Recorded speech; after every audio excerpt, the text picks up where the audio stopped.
Hello, everybody, and welcome to the second episode of the Mystical Hot Chocolate Talks. We are the Mystical Hot Chocolate Endeavors, and this is our podcast. Boys, I'm going to go ahead and start this one off on a high note. Guess what? Let's go. Spotify heard our last episode, and they would like to make us an exclusive offer for $100 million to remain on Spotify. Yeah. We're damn good. Well, you know what I told them? I told them to go fuck themselves because the Mystical Hot Chocolate Endeavors do not sell out. That is not our thing. We don't sell out. Speaking of which, are you guys tired of your disgusting bodies and too much body hair? Well, have you guys tried Manscaped? At Manscaped, we create everything a gentleman needs to ensure a comfortable and clean existence for your family jewels. Our aptly named Perfect Package gives you the tools you need for painless hair removal and the formulations needed to deodorize, moisturize, and refreshen them. With promo code Let's Get Mystical, you can get the Perfect Package 3.0 for $89.99. That includes the Lawnmower 3.0, the Crop Preserver, the Crop Reviver, and the Magic Mat. So go on to www.manscaped.com/letsgetmystical, LETSGETMYSTICAL, to get the promo. All right, let's start the podcast. Let's go. Yeah. Manscaped. Your balls will thank you. Yes. No. Wait. Remember, no. Oh, I mean, we don't sell out. We don't sell out. Your balls will never thank you. Yeah. Wait. They'll hate you. Wait. What do your balls thanking you have to do with selling out? Dude. No. Well. Stop. Just stop. You're all right. thinking What are you into boys drinking tonight? All right. Coppola again. Coppola. Wise. Got the Heineken. I'm Tyler. just doing a. Yep. A little bit of Alpine. I am blessed with the Belching Beaver Deftones Phantom Bride beer tonight. Hey. It was quite a find. Deftones. When I found it, I must add, I bought all of it. I mean, literally, whatever they had in that store, I bought all of it. So nobody else has a chance of enjoying this. How much is all of it? Well, there wasn't much. There was a 6-pack, and then there was 3 standalones. Okay. So I bought 9 of them. But that's 9 that no one else can enjoy. They're done now. Tremendous. And it's like 9 tall boys then? Yeah. Or nice. All tall boys. They know what's going on. Beautiful. They know we're alcoholics. This is good. Well, anyway, fuck Spotify. Well, now that that's out there. Thanks, craft beer. Yeah, there you go. So, what do you guys say we move on to our record of the week? Trevor, why don't you take this one away, buddy? Oh, yeah, bros. We got some prog for you tonight. We listened to some Riverside. Specifically, none of them albums are bad, but I would say my personal favorite is Second Life Syndrome by Riverside. I think it came out in 2006, maybe? 2005. 2005, yeah. It's an old one. So, this album, I've been listening to a long time. I've actually, I remember being a kid and being in, a car with my dad and seeing these, really crazy-looking album covers, these horrific-looking album covers. I'm like, what band is this? What is this? And, started listening to it, and I'm like, all right, this is not Metallica. This is... Yeah, so I age range, I was probably 12 or 13, looking into this stuff, and I was like, it's amazing. That sounds about right. But yeah, Second Life Syndrome is long. Not that long. It's maybe an hour. Maybe longer than that. Let me see. I'm cheating. It's an about hour an hour and 4 minutes. I'm already... We're all cheating. Yeah, no, definitely. 100%. 100% cheating. I cheated listening to it, too. I've never heard of it. I listened Fast forwarding through the whole thing. Yeah. I listened to it at 1.25 speed. So Oh, beautiful. I just got through it in 40 minutes. Oh, yeah. Yeah, so Those songs are fast as shit, guys. Thrash. yeah, this is the one I remember as a kid, this album cover with the guy in the frame, but then his body and hands it's pretty almost what's that type of filter with where there's no whites, the whites are kind of yellow. It's Nashville. Sepia. Nashville. Sepia. That's right. It's a sepia kind of that sepia horror. But you listen to it and it's pretty prog, in the old-fashioned sense, I mean, Tyler texted me earlier and he was like, dude, this sounds like Yes. I in was a way. shocked, man. Yeah. Yeah. Some of it's pretty good, man. But I've been listening to it a lot, and I want to know what you guys have to say. I thought it was really pretty. Again, maybe it's Yep. just like an overall just reaction to what's his name's fucking voice. Sorry, Doda. don't know. Duda, bro. Duda. Dude, oh, Duda. My bad. Like the cheese. Not like Gouda, No? like Not- like the oh, cheese, but kind with of a D. like Gouda, but with more Yeah. D. Yeah, way more D. The Duda. Nice, I bet. Well, anyway. You can't say it like Gouda. You gotta be like. Well, anyway, my initial thoughts on it were that it was really easy to listen to. Yes. Like it was literally pleasant. You know, it wasn't anything jarring or anything that was grabbing your attention too much. Again, it kind of sounds like I'm kind of shitting on it, but it was just really easy No, to not at listen all. to it. Yeah. But then when you actually listen to it, it's like, oh shit, wait, this is pretty proggy, and it's Uh-huh. interesting. It's a good one. Yeah. Yeah. I like I it. figured Will would like at least that. I knew that the first track would get your attention with the kind of percussion. yeah. It kinda did. It intro. really did. Yeah. And I love the way it starts with that whisper of just like I can't feel anything. Like I can it's- hardly breathe. Yeah, like it's Yeah. pretty like it's kind of a weird way to start an album. It's super strange. It's super like classic theatrical prog. Like, you know, like the darkest Yeah. Peter Gabriel in a flower suit ever. Yeah. It's right? great. Yeah. I know that second track of Volte Face or whatever, Volteface, I don't know how you say it. That's like the prog. They're like, boom, here you go. And Yeah. it's riff and it's, you know, it's heavy at times. And then what Riverside has is that like Middle Eastern Phrygian tone that they'll go into, and it's always they'll do a crazy groove change and then just fade into this mode, and it's like that's their sound. Like they do it 5 times an album, like 6 times, and it's something that you don't hear too much of anymore. And like that's actually, I would compare it, not to be that guy, but it sounds kind of like a lot of the stuff that we'll do at times, you know, with riffs here and then changing it up, and then a prog thing to do. Yeah. And for someone to be doing this, you know, all through the 2000s and even recently, like Wasteland was a little more single heavy, but Yeah. still proggy, you know, still original sounding. But this is the one that I found, like this album specifically, I found like really defined Riverside and like everything to come. And they had an EP before this that was pretty good. And Out of Myself, the first album, but this one was the one that really just drove it hard. The third track is one of my favorites, though, the Conceiving You, the ballad kind of. Oh yeah. Yeah. Man, Yeah. like, wow, Yeah. like the fact that they can, you know, go from this heavy prog into like a ballad without being a ballad. Yeah. You know, it's really, really cool. The one thing that me and Craig have talked about before about Riverside is I'm not big on the drummer. Haha. That's kind of my only thing with them.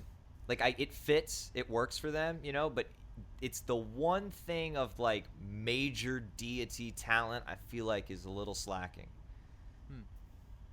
Yeah. Because It's one of those things, though, at the same time, like, because I go back and forth with that a little bit, just because, like, obviously the progressive genre tends to bring a lot of, like, highly skilled drummers into it. But at the same time, I kind of like the fact, like, if Will, all right, and I'm just basing this off of, like, shit. every. Oh, No, oh it's God. okay. No, Here hear we me go out. Hear me again. out. Oh shit, here we go again. But like, so when we were doing the recent Mystical record, without going into super detailed stuff, William is of such a high level of drummer that when we were mixing down that record, there was a lot of detail being given into making sure that a lot of the really interesting things that Will's doing, we want to make sure we're coming up more in the mix. And so when you're doing that, there's a lot of conscious work behind that. Whereas for the Riverside sound, because the drums are a little bit more standard, it kind of gives a bit more of a chance for like Dota's bass lines to come through a lot louder, and you know, and the ambience to be a lot more wide sounding, and because they don't have, I think it's because they don't have to be as mindful with stuff like that. So again, just trying to look at this in like the best way possible. You know, is, like, that's a really good point though, because that yeah, that is like something that even on a production level I think about. Like if I'm like, I remember making, this is like a totally different sound, but like I remember making like beats or trying to make pop tunes with Andrew and Parisha, and the one thing that I always found to be so hard was trying to make a beat without vocals, because you have to leave all this room for it. Yes. And it turns out sounding weird, and then when you finally record vocals on it or slip them on there, you get a better feel for the whole sound. And I think that's a good point, because Duda will use, I don't know about this album, but he'll use that short scale bass at times. I don't think that's an old thing. I think that's a newer thing. That is a newer thing, but I think even his bass playing though, it's not a very low end. No, sound. yeah, it's a lot of melodies. Yeah, and I feel like if the drums got too crazy with cymbals and fills, I think you're right. I think a lot of that would get filled up. And there's no second guitarist. Like if it's a 3-minute section of just a guitar solo and then ambient keys, I can totally see why like doing a little bit more crazy in the drums would either take up too much, and not even going crazier. It's almost like there's hardly fills at all. Like they're very, very limited. But I guess also it makes room for them to do more live. Yes. And do stuff like that. Because like I remember when me and Craig have had the pleasure of seeing Riverside, and live was a lot different. It was. Every song felt different. like not completely different, but like there was a clear difference between the recorded versions of the tunes and then what we had seen live in a very pleasant way. You Now, weren't getting the record again, so to speak. They played Second Life Syndrome. Yes. Did they play the whole thing? No. I was gonna say they only played like the first half, that whole main section. Yeah.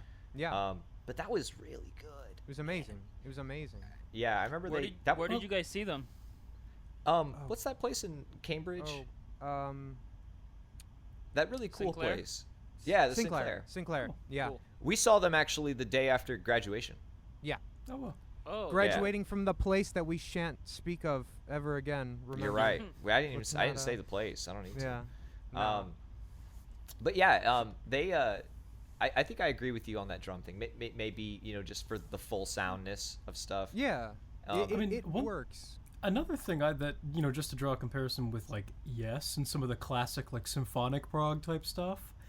If you think about like Alan White when he took over for Bill Bruford, when Bill Bruford went to King Crimson. Yep. Like Alan White was on Tales from Topographic Oceans and some of that very, very busy late 70s Yes. Was Alan White on oh my god. What's the one with Tempest Fugit? Yeah, he was on Drama. Yep. Okay, yeah. But yeah, like a lot of his style was a little simpler, but also, kind of like, what we heard on this. Chris Squire has a very like melodic bass, and like I hadn't listened to Riverside a lot prior to this, but I was amazed how much they reminded me of like that classic early 70s prog blueprint. I didn't expect that at all. Yeah. That was kind of cool. And then like also I think Trevor mentioned the third track, Conceiving You. I thought that I heard a lot of like Steve Howe type like classical guitar, like almost Genesis-y type runs. Absolutely. Which were really freaking cool. Like I didn't expect that amidst all this. Unfortunately, their guitarist died. Yeah. Oh wow. Yeah, and he passed away in a car accident driving home from a winery dog show. Oh wow. Because the first person to announce his death was Michael Portnoy. Yeah. Because Portnoy was a big Riverside fan, and so he was really upset to be like, this man was at my show, like, and I got to perform for him, and then he died on the way home. Yeah. The guy that's been filling in for him though is really good. Yeah. I don't think he does any writing, because they may change it. Yeah, I don't know. You can definitely tell it's a different world in the guitar department. Oh yeah, listen to Wasteland, and you're like, wow, yeah, this is a whole new. Because even like for having you guys having listened to Second Life Syndrome, what's that album after? Rapid Eye Movement is the album after it, and it feels like a sequel to Second Life Syndrome, and then that was 2007, and then Shrine went 2013, and then that's when the guy died, because then they did Love Fear. And so those two albums, Rapid Eye Movement and Second Life Syndrome, and Out of Myself, the first album, is when Guta really shined. Like, I feel like on the songwriting, because then after that they had their big, I don't want to call it the big hit album, but Shrine of New Generation had their hits, which which they signed on Inside Out, which really pushed those songs. Okay. Yeah. Rad. And so that's why, like, there's a song on here, I forget what it's called. Oh, Celebrity Touch and Depth of Self-Delusion, which are good songs, but they don't strike me as like these are the #1 songs by Riverside. Yeah. And they don't strike me like that at all. And then Wasteland, of course, was their big comeback with like whole new sound. Yeah. But still Riverside. Yeah, definitely Riverside. Little bit of a new sound, but like fresh enough to feel like they weren't just kind of rehashing the same shit again, which is always really nice. And that's like I mentioned before, Duda's little short scale bass. Yep. I mean, he was using it in depth to a point where live they started a song where he was playing that, and then in the middle of the song dropped that to then pick up a normal long scale bass. Yep. Yeah. It was like cool. three tracks in or something like that. It was really cool. It was. And really then It's he nice plays attention to detail. He plays acoustic guitar, I think, on a tune, or acoustic bass, or maybe it was that short scale. He does something where it sounds like he's playing like a guitar line, but it's the title track, I think, Wasteland.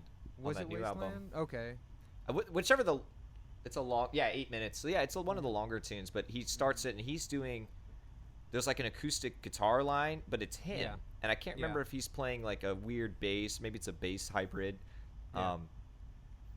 What a musician, man! Him Yeah. and the Lunatic Soul stuff, which is his like acoustic project, which has really blown up because they only had one album for a long time, and then they put out a second one, and then like time went on, and I just checked recently, and they just finished their 5th album. Yeah. So he's done a lot It's with pretty- that. It's pretty nutty. Two things I want to quickly say about Second Life Syndrome, just to see if like you guys also feel a similar way. This is gonna be my Chick-fil-A tangent of the day. Is like, I don't know about you guys, but I have this thing where like I get absolutely just pissed off at like vocalists that decide to use the word "whoa" as a lyric and then just use a bunch of melodies on it. And Yeah. Duda is like the He's only guy, notorious. like him and funny enough, Eddie Vedder are like the only two people I can. Of course. No. That doesn't count. That is I know, music. Come on, yeah. man. but like they're like the only two people that I can listen to do that for like prolonged periods of time, just because I find their vocal tone just so good, where it's like whenever I see anybody else or hear anybody else do it, I'm just like, dude, just shut the fuck up. All right, just Yeah, shut can you the stop? fuck up. And no.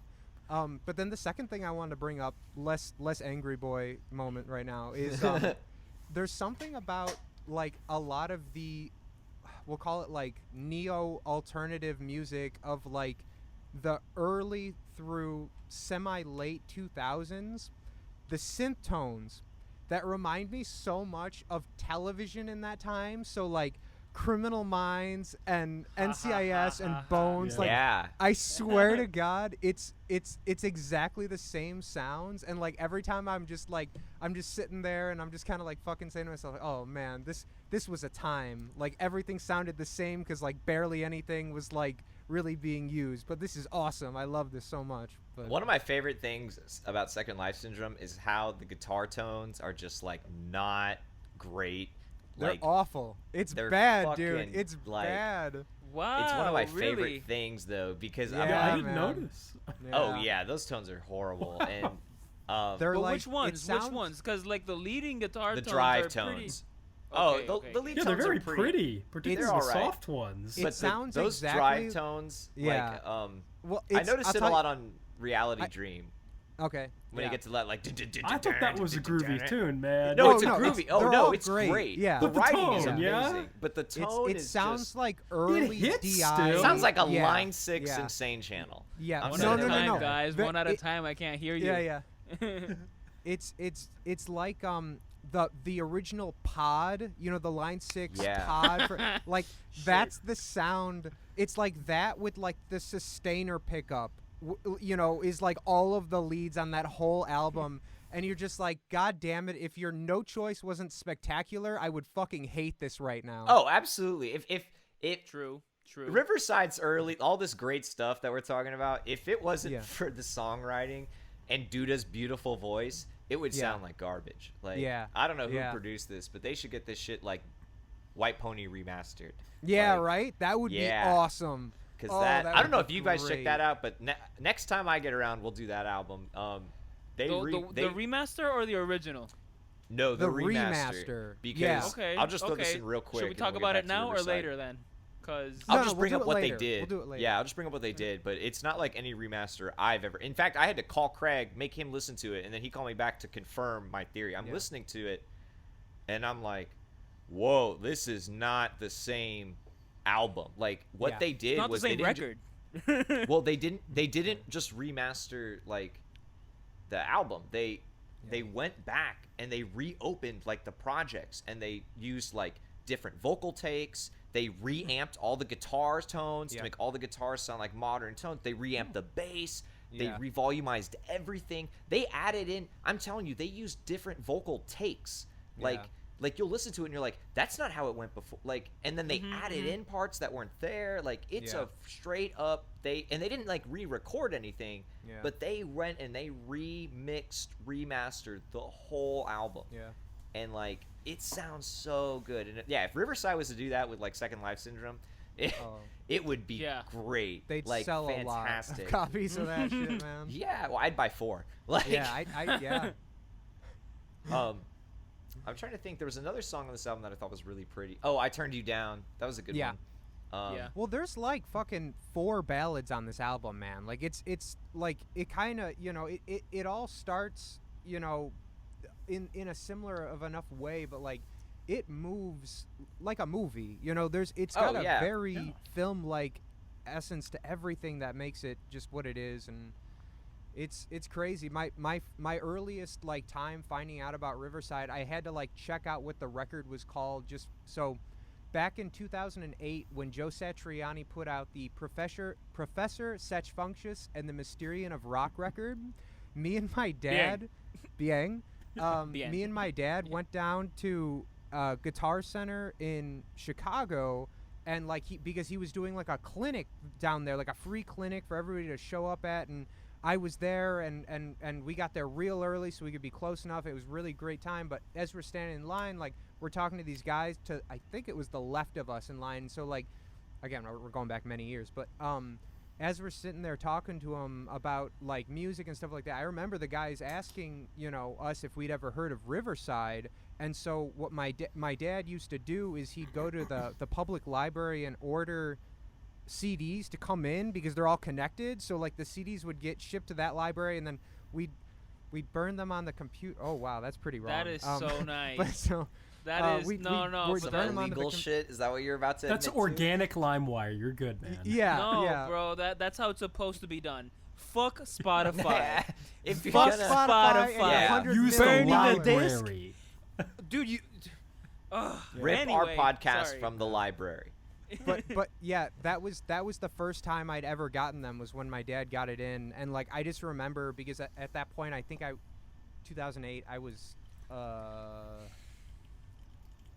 14, and I was just floored. I couldn't because I hadn't really started listening to like progressive music yet, so it just sounded like heavier alternative music that happened to have longer songs, and I was just like, fuck, like this is way different than Nirvana. Jesus Christ. Like what what is happening right now? Craig was the first guy I met, and probably actually you might still only be the person that a friend who knows who Riverside is. Yeah. Like that was, I remember when we first met, like in our first conversation, I remember it was either me or him brought up Riverside, and he was like, oh yeah. And it's like, what? Yeah. Like you know them? Like, oh shit, like. And it like I've been listening to them again like my whole life, almost as far back as I can remember seeing that fucking. I must have been 9 or 10 when I first saw it, and then was older when I got around to listening to it. But nobody really listens to them, and when you find people that, I mean, same thing. They've been around for 20 years, and then they came to Boston and played at the Sinclair. They are from, where are they from? Like Finland or something like that. Poland. Oh, that's wow. right. Yeah. Will, What? I'm right here. your video is Hello? gone. It is. I think it's just because your internet's a little slow. It is. Yeah, my internet's been. Yeah, dude. That's fine. It's all good. I mean, Um, I can see you. Okay, there we go. Good. Anyway. But Trevor, Oh, there you are. Trevor, I remember when I guess it was right before I left Boston after I completed my time at that place, And it was like the final chill with Trevor. And you showed me Riverside, and I loved it because it reminded me a lot of like Blackwater Park. I don't know what record it was too long ago. They do sound like Blackwater Park. Yeah, man, like some Opethy type stuff. And I mean, like, that was the first I'd ever heard of them, even being in the prog circles for ever. That's wild. Yeah. What's weird to me, I guess, is something that Craig kind of touched on a second ago. Like how Riverside was like one of the first prog bands, and like for me with music, the first band I was ever introduced because my dad used to play. I have memories of listening to A Perfect Circle like going to kindergarten, like in the year 2000. My dad putting on Murder Noms, and then my mom telling my dad, "You need to stop playing that in the car because Trevor's singing it." Because apparently I said like, fuck your god. Fuck your god. Yeah. Yeah, and and I'm like 6, and so fast forward to like when I'm like 10, 11, when I first started getting into like collecting albums and stuff, and my first album I ever had was the Yes Years collection. And so like to me the only music I knew of like growing up by name was prog music. It was Yes, I had Genesis, I had and metal. I had some Metallica albums, but like the idea of a song being under 5 minutes or not changing sounds like was weird to me. Like I'd hear a rap song and I'm like, that's it. Like, or I'd hear a hip hop song. Like I remember going to the first dance I went to was like it was in like 8th grade, so I was probably 14. It's like 2009. I didn't know a single song, and like to be totally honest, the only song I knew they played was Crazy Train, and it was because prog was so normalized to me. That's wild. Yeah, and I think that's kind of interesting, like the two, like so many different people's experience because of that.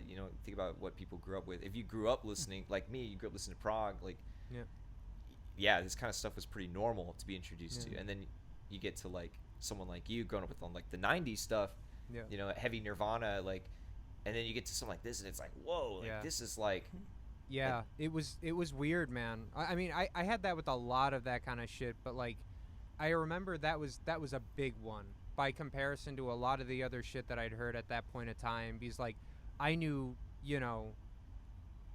pretty much like music was the idea of taking a song that had like maybe 3 riffs in it, like no guitar solos, like bad BO, and like a bad fucking attitude. Like that was kind of just like what I'd known. And like to hear something that was like as intense, but not necessarily in like an angry way, but definitely in like a thought-provoking kind of thing. Yeah.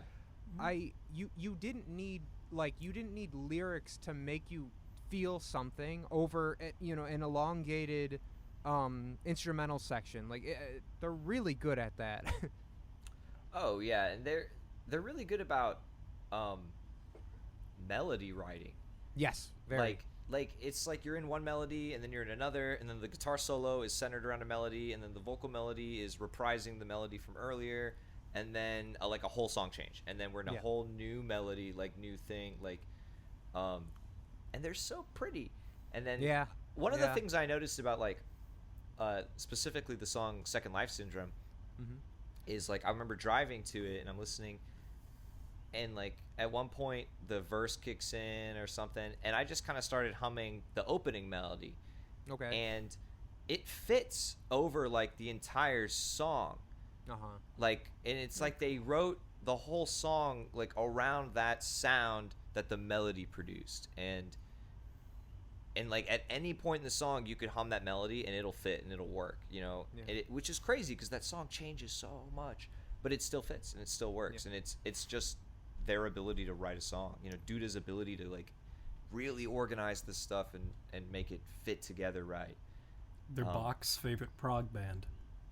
Yeah, they're definitely like, Craig could definitely vouch for this. They're definitely one of my favorite bands. That's why I wanted to throw it out there on this, what's the one album that could define my favorite kind of style and stuff? Like, this is the album. Definitely. And Dance with the Shadows is one of my personal favorites too, because of the way it's so like Dream Theater-ish in the beginning. Like you get that nice Mixolydian, and then all of a sudden, boom, you're in Riverside. Yeah. And like it's like, oh shit. this is awesome. God damn. Also, another cool thing, just a little side note, when we saw them, you'll get a kick out of this, Tyler. The keyboardist had like a Kronos, and then he had another fat keyboard. I don't know what the other one was. Probably a Nord. I don't know. But the Kronos, I'm pretty sure, has a couple of outputs, like, and I think it has 6. yeah, and Indeed. Yeah, I'm pretty sure it's got 6 outputs. He had it set up so that all his organ patches were outputted through a fucking rotary, like they brought their a own. Rhodes Yeah, cabinet. real Leslie. Like a real. They brought their yeah. own Oh, Leslie fuck yeah. rotary. Oh, that's and then sick. outputted the Korg, like just the organ tones through that. Fuck Yeah. yeah. Ooh. And I was like, Yeah. that's now I have to do it. Like, Literally no other choice. oh yeah, dude. Oh, I just God, remembered. don't talk about it. Don't. If you're about to talk about that, don't talk All right, about we won't. that. Okay, cool. Um, Not talking But about yeah. it, guys. Oof. yeah. Outside I already the topic. knew where that conversation was I'm- going, we're and not I had gonna- to don't shut let that me- down right now. All right, we're not gonna, because we brought it. I'm not gonna get deep. I'm just gonna slay over the topic. Okay. We saw the rotary Yeah. organ when we got in there, and we were like, "Oh, this must be the opening bands," and the opening band was garbage. Okay, there. Let's move on. For the whole tour, they were the opening band for the whole tour, not just Boston. Oh, There were I 2 remember people. this They were garbage. conversation, which we're definitely not having. Nope. Let's move on. But yeah, this album, Yeah. it's great. It's great for 2006 or 2005. I mean, it's just amazing. So we're not gonna talk about Reality Dream 3. We can talk about Reality Dream. That shit's amazing. Oh my Bro, god. like It was heavy as heck. Right. it woke me up in a good way. It was that one song where I'm like, I'm chilling, just like vibing out with it, doing random shit, and then Reality Dream comes on, and I'm like, oh, okay, the prog, the proper Yeah. like, oh shit, we're moving. I mean, like, you're moving, and then piano, and then you're moving. It's like, oh, whoa, okay. Dude, I was at work today, and I'm sitting there, and it's like, in my head, I'm just like, and I'm like, Oh oh my yeah, God. dude, that's so hard, man. That riff is ridiculous. It's- Okay, so It's also an instrumental tune. That's kind of, I didn't even think about that. Yeah. I like the drummer. Like I understand this whole conversation about. Okay, I don't want to say the weak link, but like the kind Will, of like you've tainted underwhelming us. part, You've maybe. tainted us. What? Yes. We can't appreciate good drummers because we're stuck with you. Okay, there you have it. Aww. We just. I would It's not our agree. fault. We're anti-drummer would because of agree. you, Will. It's really hard to But- like other things when you're already working with the best. Okay. Pro there, I Will, said it. anti-drummer. There you I'm go. My glad- coworker said, "Who's the most I'm talented in glad your band?" that And I this said, drummer- Will. There's like no question. Sorry. Anyway, continue. I'm glad You that like this this drummer is this drummer for this band, because if he were better, it Yes. would sound too much like Dream Theater, and I'd be like, wait, this isn't Dream Theater. Yeah. You know what I didn't think mean? about that. I like that it's different. I like that it's, I don't know, maybe chilled, maybe a little not held back, but come on, it's like more about Oh, it's the not groove. held back. It's or, definitely you like, know, yeah, it's heavy focus on groove. Yeah. And he does the odd times really well, you know, and the stuff he'll write for the odd times, you know, they're always, you know, with the melody and stuff. It's always in the pocket with it. as I was listening to it, I guess didn't even what think about that. what you could like hate on him for is like, I guess, the transitions, or maybe sometimes oh shit, we're playing at such and such tempo, and then we got to switch to another tempo, and that just in itself is awkward as hell. Man, I feel that when I play our music, dude, this is awkward as hell. People are gonna hate me for this, but fuck, It's kind this of is, this is kinda I'm Black just trying to do my Sabbath-y. job, and he's just doing his job. I appreciate him for it. There we go. I like that. The early Black Sabbath would do that. They would just be playing, and then they just change. No transition, nothing.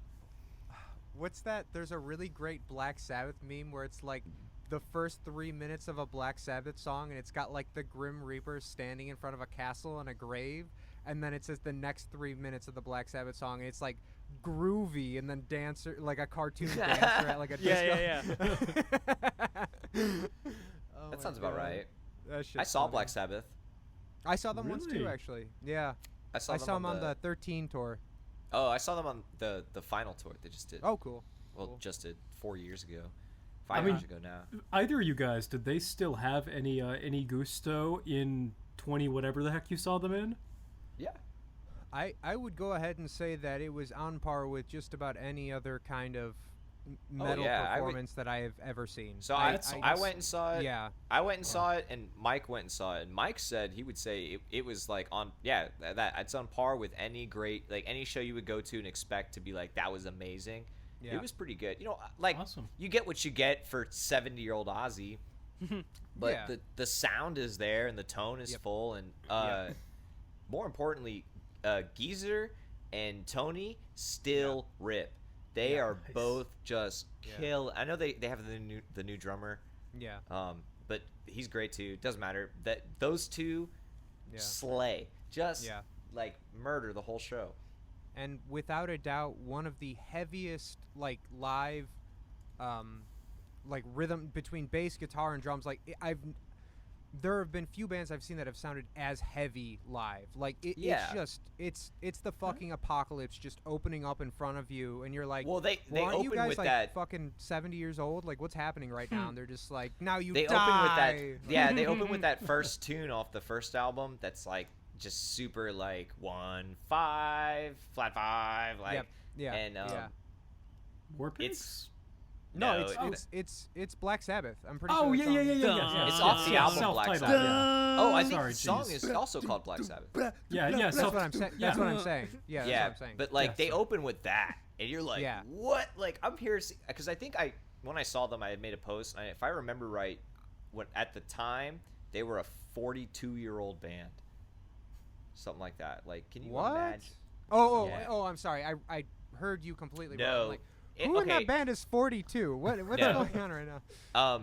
Actually older now that I'm thinking about it, because that album was 69, so I saw them in 2016, so 46 years. Okay. 47, Wow. and Yeah. yeah, they've been playing forever and ever, and like they played easily 2 hours, hour and a half, like, Yeah. and Yeah. it was great. Every Right. song was great, like, Yeah. and I'm with Craig on that. They have a heavy sound. They are so heavy. I don't even know Will, get your chance to say the Black Sabbath line. Oh. Oh God. Yeah. Wait, but let me remember it. Oh God, please, God help me. I butchered it. I butchered it. Oh no, Yeah, you please did. God help me. But there we go. Oh Close Uh, enough. God. I don't know how many times like on when Will was in to record the album that he just kind of like yelled at in the car when we were on our way to somewhere. But I remember a couple times you didn't know what I was talking about, and you're like, "What is that?" And I'm like, "Bro, how do you not know what that is?" And I just Yeah. say it again, and then I just pull my phone and put it, and yeah, Yeah. good shit. That shit was great. Good times. But yeah, man, what a band. I'm gonna Big be symbols, interested- big symbols. I just want to say, the no biggest. crashes, only rides, only rides. You hear me, Dan? No crashes, only rides. There we go.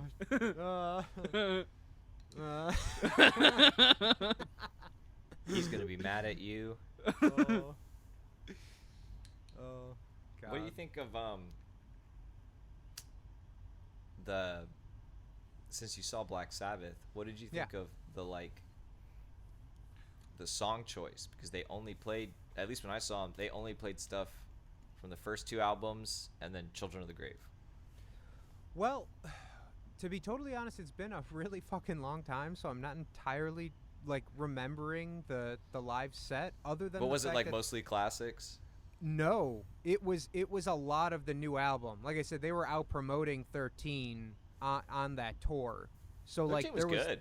Yeah, it's a great record. It's funny, man. Like as like a guy that I know Black Sabbath, I'm not a huge fan just because like classic metal and me have never been a thing. Like again, like my weird music upbringing of like being really into 90s alternative and then like immediately jumping into death metal, like it never really gave me a chance to like find the in between point. So your Iron Maidens and your Black Sabbaths and such. And so like I never got super into them, like to a point to where I only have like 2 or 3 of their records. I think it might only be 2, but you know, There's only 2 that matter.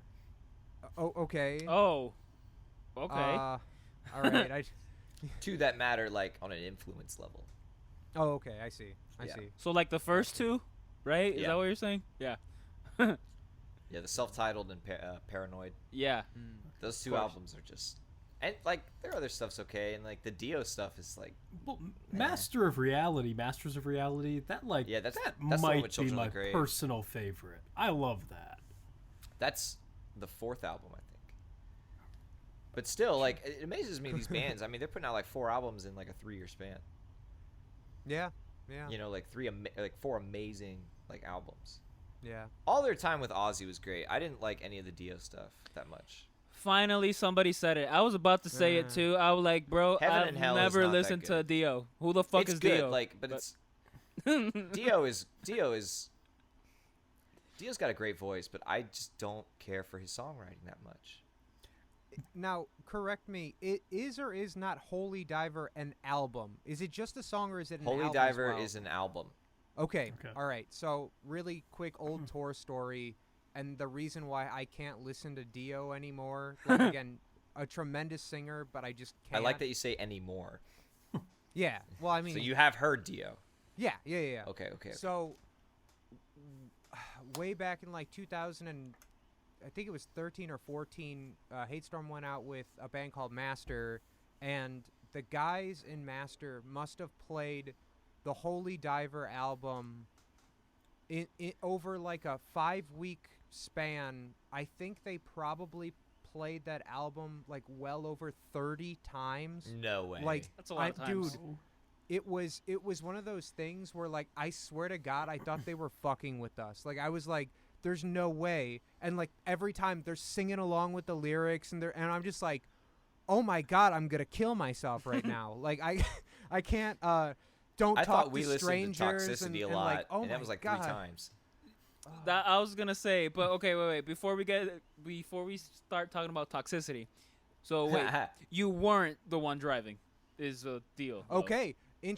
So interesting Wow. fact about that tour. That's the That is tour I pretty learned impressive. how to become a driving machine. So you So- were driving. So I was Or- doing a lot of the driving. Okay, because of Master, only 2 of them had licenses, and Constantine forgot his license at home, so he couldn't do any of the driving. So it was me and the 2 guys of Master. I don't think I had my license yet. Like I was that young at the time that like we were going out there, and like I remember like my first like long overnighter, so like leaving the club at like 1:30 and then like getting to wherever we needed to go by like 9 o'clock in the morning, and I did like all that in one shot. Like it was a big moment for me, and that's when I knew I was gonna be fucked up for the rest of my life, and I wasn't gonna stop doing this shit. So that's my story. This is my TED Talk. Well, What year thank was you. that? Like I think it was 2000 and it was either 2013 or 2014 because I think it was 2014. 14. Okay. A better question is like how old you were, and then Oh, maybe doing so that at- math. But Okay, doing that math. So I was gonna say you didn't have your license at 19 there. You suburban that boy, 19? you. Is that 19? No, I think I had. Oh God. So if it was 2014, 15, 16. or not, we could just not talk about it and not say Yeah, I don't- your age or I- our I- age. Yeah, or, you know. either which way. It was What one year of is those- it? I don't know. Yeah, I don't know. It was a weird tour. It was a weird It's tour. It was 30, a great 40. experience, but goddamn, I can't listen to Dio anymore. It's over for me. Yeah, no more Dio. No more Dio. Have you guys listened to the Ian Gillian Ian Gillian Black Sabbath record, Born Again? No. It was. No. I think it was right in between Ozzy and Dio, but it's like one of the heaviest Sabbath records. It With yeah. with I'm with looking Ian at the Gillan. discography. It looks pretty heavy. Yeah, well, it's a pretty sick record. And of course, like Ian Gillan has that really like high '70s register, which is really cool over like thrashy Sabbath. Check it Cool. out. Cool. Who's Ian? Who does he play for? Deep Best Purple. known for his work with Deep Oh. Purple. Yep. Yeah. That's He's the vocalist on all that stuff. Now, when I went to go see, who did I see? It was in Boston. It was Code Orange, The Devil Wears Prada, Kill Switch Engage, and Anthrax. But I have that How was switched that? up. Well, I'll get to that in a second. I have it switched up though. It was Can Kill we Switch pause? Engage. Yeah, sure. I think my fucking camera just died again. Oh, okay. Plug it in. Plug it in. Should we all restart our stuff too? Don't worry about it. Okay. It didn't die. It just stopped recording for some reason. I'm just gonna record again. Okay, cool. Okay. Just keep an eye on that, man, just in case. No, yeah, like sorry. Like it's on, but you know the little red light stopped flashing, so I was like, okay, something happened, but it, Oh, it okay, definitely okay. is on. And No, Okay. you're good. Anyway, sorry about that. Just had to check, but You're we're all good. Do- Yeah, so it was Kill Switch Engage was headlining over Anthrax, which was interesting. But I went because I didn't have. I think I didn't have to pay for the tickets. That was the whole thing. Oh, And okay. I was like, okay, I'll go. Yeah. Well, Yeah. Prada was great because this is when they've entered their. Like they had just put out this album. I don't remember what it was called, but they had put out 3 albums at this point, where they were like, we don't do this anymore. Like Oh, they were okay. like, we're no longer this little kid's like hardcore band. Like this is what we are. It's pretty good. It's like Cool. some different kind of metal. It's heavy. I'll give it that. Nice. So I went for that, and I was like, I'll stay. Like, why not? Well, I saw the singer when Kill Switch finished. They ended with their cover of Holy Diver, and the singer of Anthrax came out and sang it. Oh, that's cool. So Yeah. that was cool. That was like, all right, I got the heavy Holy Diver with a literal thrash metal singer, but the only guy who could actually kind of sing in all of thrash metal. Besides Hetfield, he was, of course, my God. You mean the greatest? Yeah. He's Well, called Daddy Papa Het. Het for a reason. Papa Het, yeah. Speaking of Hetfield, I saw Mac DeMarco close with Enter Sandman once. That was a No ball. I saw That's the Zach interesting. Brown band. I saw the Zach Brown band play Enter Sandman one time. That was really Mac- interesting. Mac DeMarco's dead, right? No, Mac DeMarco no, is No, he's, not Mac Miller is dead. he's Oh. a sleazy little Canadian hipster dude. I don't know Well, who's who- dead and who's not anymore. Because people ask me, Who's dead that I'm thinking about that as a name that sounds like that? Mac Miller. That's the one. Very That's the one I'm different. thinking about. I Okay, had yeah, tickets gotcha, to see gotcha. him. I had tickets to see him in Thundercat, and then he died. Oh, wow. Oh shit, that's unfortunate. So I had to get a Yeah. refund on that. I was gonna see him at where we saw a Perfect Circle, where we Oh, graduated. The, Agagnis Arena? Or Yeah, a gag. I think Ha. or Agonist. Ha. I don't know. Ha. That's Agnes. where we graduated from that place. How Oh, could you the forget? place? Yeah. Yo, that was pretty I've been wild. trying to forget for a while now, dude. So Mike flew up to Boston for one day just Yeah. to go to that show with me, and then we Yeah. get to the show, and I knew Craig was going to be there, so I was literally pulling out my phone to text Craig, "Yo, where you at?" And he is right there. And I was like, "Yo, Craig, what's up?" You guys were high as fuck. Oh, absolutely. That oh was my a god. Oh yeah, dude. That Beta was- Machine. That was a fantastic show. They were great. And I I was love them. I was up there for that one. Yeah, Um, absolutely. But That EP, Perfect- that first EP is so It's good. amazing. Now, who else did you say was with them? It's Matt McJunkin's band, right? Uh-huh. Yeah. It's And the him drummer, right? and the drummer. I can't. John? Is it John? I don't or- know. or okay, those two, and then the chick singer. She's got a beautiful voice. Oh, she's amazing. Oh my. And she was goodness. amazing live. Yeah, yeah, yeah. I remember Which them was- finishing and me looking at Mike like, I could leave now. That was great. Yeah, Like, yeah. if it wasn't Dude, for the I've- fact that APC got, like, was this- playing. Yeah, dude, they're wild. I've got this older friend named Chris, the Chris that owns 10 Drops, right? Oh, and okay. So yeah, and so like, man, Chris is such a fucking old fart. Like he went and he saw him when they came to Chicago, and he's like bitching about how like oh, I could hear like the pre-programmed backing tracks and the blah blah blah. And it's just like, Chris, can you stop being such an old bitch for a second and just appreciate the good music? Like, What an old fucking bitch. what an old fucking bitch. I hope he Dude. watches this. Hey, Chris, you're an old bitch. So we don't use backing tracks on anything, but I have All nothing organic. against all organic. That's kind of our thing. Bad But I have takes and all. Manscaped.com. Oh, shit. Manscaped.com. Manscaped.com. Dude, actually, some of the bad takes are some of my favorite parts. But anyway,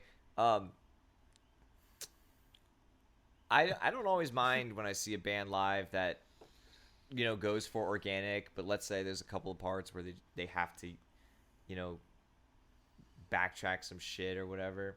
Yeah. The only thing that bothers me more is that if they're doing that, I know they're running clicks. I mean, but okay, but here's the honest to God truth. Like, I know I give Joey a lot of shit about the whole clicks thing. Tyler, this is some shit I gotta tell you about. But so Shout out to By the way, Veracay. fuck you, Joey. They're all yeah, very shout good out people. to Veracay, Love them. our Shout out to Veracay. Fuck our you, absolute Joey. favorite people in the world. Oh, absolutely. But so Joey runs clicks, or just for people watching. So Joey Fuck runs clicks for the live Veracay show, and like, it's one of those things where lots of people do it. There's not really an issue with it, like at all. But the thing is that the Veracay music, with the exception of I think one backing track part that they use for like an intro, it's very pop punk. Like, it would feel a little bit more organic if they were just kind of letting loose and doing their thing, like based off of how Joey was feeling in that moment. Which and they like did. Yes, which they, and it was I And dare it I was say, awesome. it was a better set by a little bit. Not saying like it was shit before, not at all. But it was a little bit of a better set by this much, because you could tell that they were all just vibing in like this really wonderful way that like we were sitting there like, this fucking works. Like, hell yeah. Like, this is great. Like, fuck the computer. Like, fuck Mac. Fuck all that, bullshit. Like, we're just getting angry at this podcast. You know I'm really what? sorry, You know what? But You're sounding like an old fart right now. But I am But I'm agreeing with you. But we're all agreeing. man, fuck you, Chris. Well, Fuck you know, you. it's a big thing playing live. Like, it's actually something that like I can't like. This is a weird thing, but like I was talking to one of my coworkers the other day, Yeah. and they were like, "What are you excited for the most?" And I was Yeah. like, "I can't wait till we can start playing bigger stages." And he was like, "Oh, why? You want to play for more people?" And I was like, "No, I can't wait till I can turn my keyboards around, Yeah. and when I can play, I can actually look at my bandmates and have that interaction again." Because like for space reasons, I put it off to the left, like, and then when I'm playing, like, so when we play like menial and The stuff, deceiver? I Or, where yeah. Yeah. God God damn it, Will. But when we like, when I'm spending a lot of time on keys, like I can't fucking look at you guys, and I'm like, oh, Yeah. I wish I Yeah. could turn around and look at Yeah. Will, like, or look at Yeah. Tyler or look at Craig, because it makes like such a difference. Yeah. And some bands get too caught up in the fan or the click track and about doing Yeah. a job, and they forget Yeah. that they're making music. Yeah. And I the would agree with happiest that. point of making music is like I have the most fun like when I get to turn around and look at Will and like hit that drop together, or do that odd Absolutely. time thing. It's like Yeah. it's the I mean, best part. Guys, face it, we're straight up punk rock here and there. We are punk rock. We are once very every punk while. rock. For Yeah. all those at home, we're a punk rock band. We are absolutely Yeah. a punk rock band. We're a bunch of fucking ignorant PC assholes that just want people to be good to each other. Meanwhile, we're being complete douchebags to everybody else. Like, we just can't help It sounds about right. Well, It's in I our was blood. telling That's very accurate. That's, you know what? As accurate as it Punk can rock. Yep. Yeah. Someone was asking me, I had made a joke about like, oh yeah, music's a really expensive hobby, you know, and I'm an asshole about it. And they were like, what do you mean? I was like, I run keyboards live, and I was looking at DIs that I should bring, and I was like, and of all the DIs, who is it? It's either SSL or like, maybe Radial. what's the name? What's the console that they had at Gravity? Neve? Neve, yeah. So Neve makes a DI, and the stereo DI is $500. Yeah. And I was explaining this to my friend. I was like, "Well, they make this DI. It's like $500." Yeah. Well, I play 2 keyboards live, so I would need 2 of them.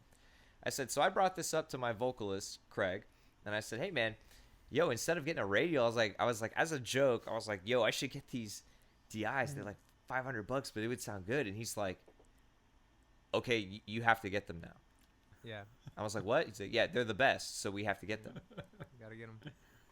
'Cause we're So the here I best. am. Here I am. No skimping. No skimping. Saving on the- $1,000 just to get some DIs to take on tour, like that are probably You gonna guys- break. You don't want to be aware of the fact that my pedal board starts with a $40 tuner, do you? Let's just. Oh, I believe it. Honestly, dude. Have you seen my board? This guy, like, Yeah. this thing comes on tour. I don't even know what Craig's gonna make. He's already got this. Like, Oh yeah. have you Well, seen I'm Craig's not- pedal board? It's like Oh yeah, dude. his at-home board. Yeah, my at-home board is some of the most ridiculous shit you have ever seen in your life.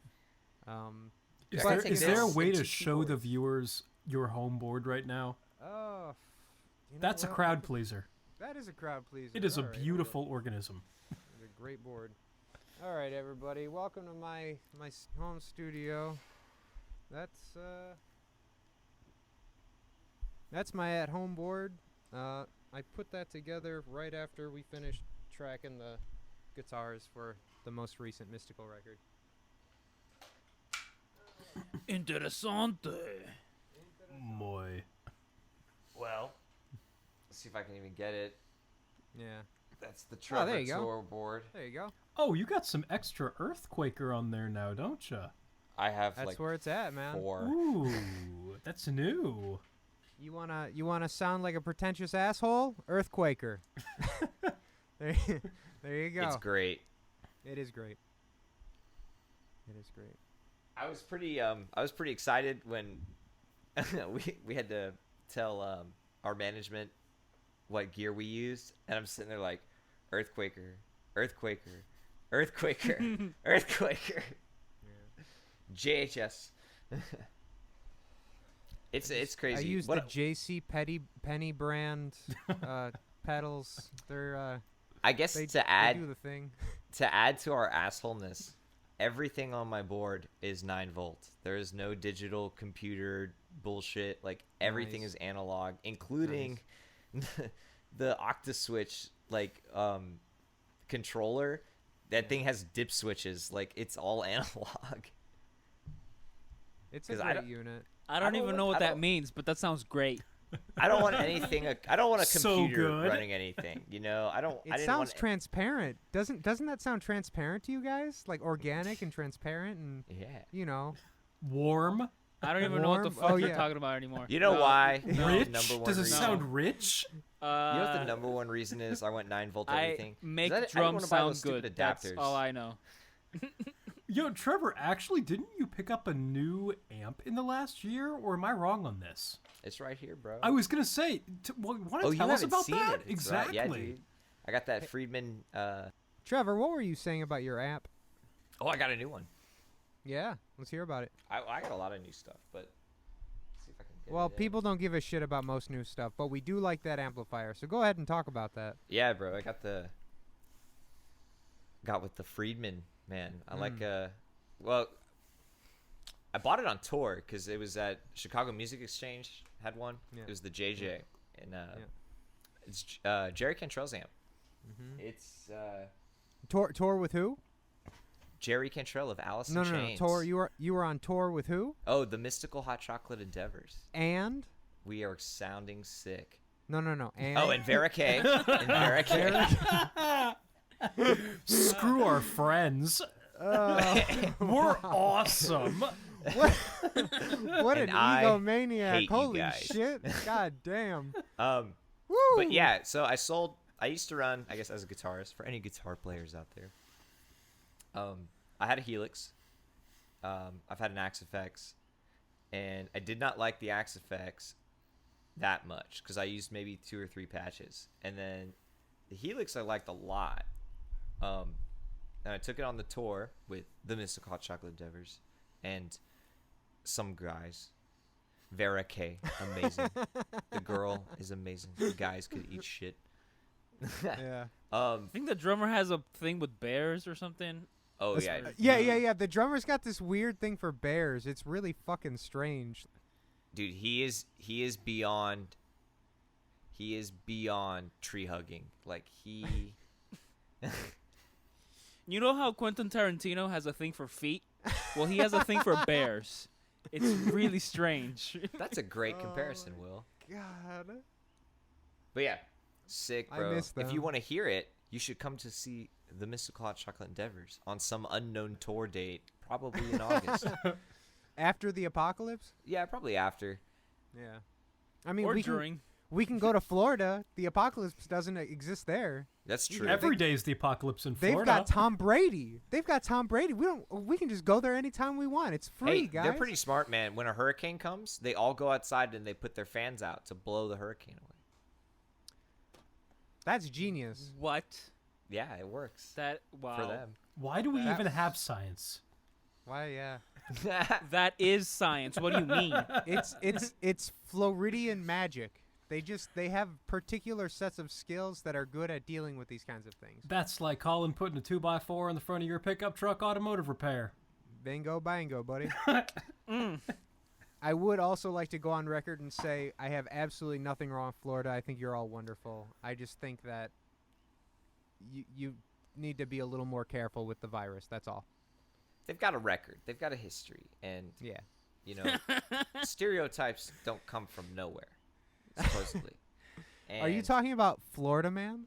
Just Florida. Just Florida stereotypes. No. Florida Man. Have you Florida heard of Man. Florida Man? The Florida Man? Oh, Yeah, of Florida yes. man. Yeah, the Florida Man, dude. I have not. Trevor, What? you've heard Oh, of the Florida man. come on. Oh, dude.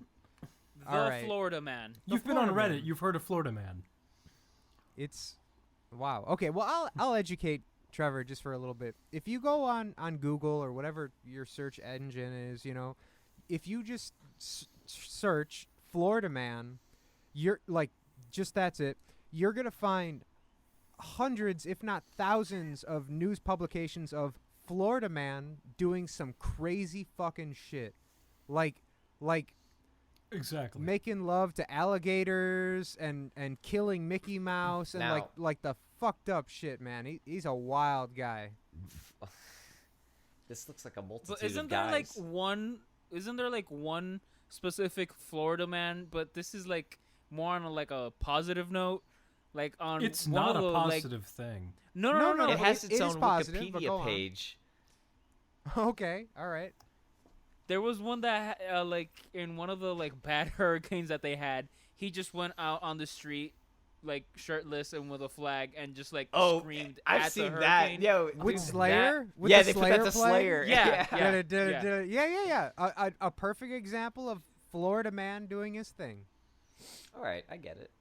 Yeah. But like on a more or less positive note, Florida man goes to he's- see Mystical Hot Chocolate Endeavors. Florida man is dynamic. I feel like Florida Man would love the Mystical Hot Chocolate Endeavors. Like too much. But you know who That's he prob- wouldn't love? Veracay. Florida Man would hate Veracay. I don't know, Oh, man. wow. He's Damn. kind of a bear. Like, he might love Joey.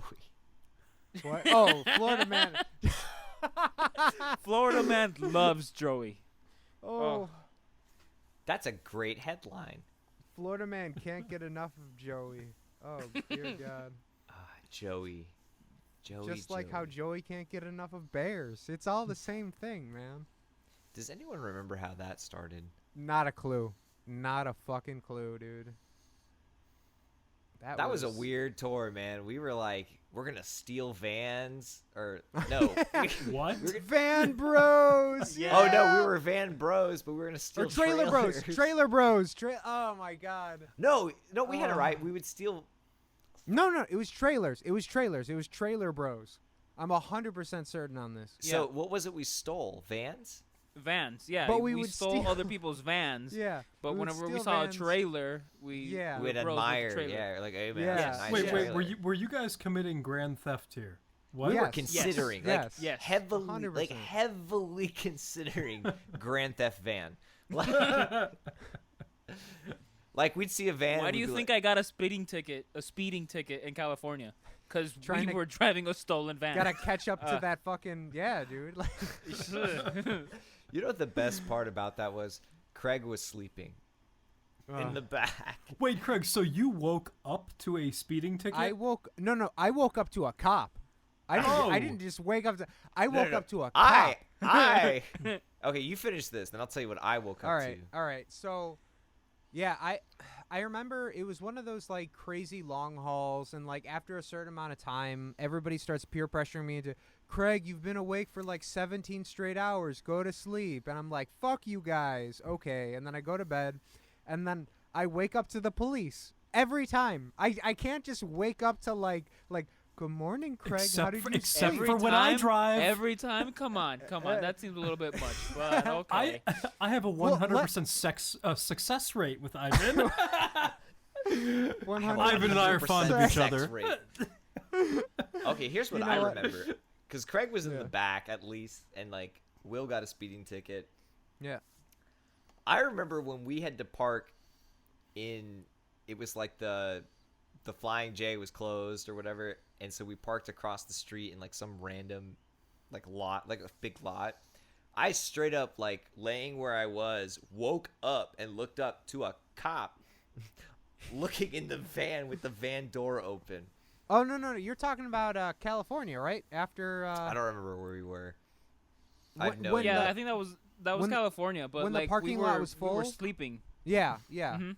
yeah. Oh man, Man, that was great. Like I was like, That was- I'm sitting Ta- there and I'm like just looking at this cop and I'm like in a Yeah. blanket, like I was just like, what's up? Like Tyler, we had a lot more interactions with the police when you were not around.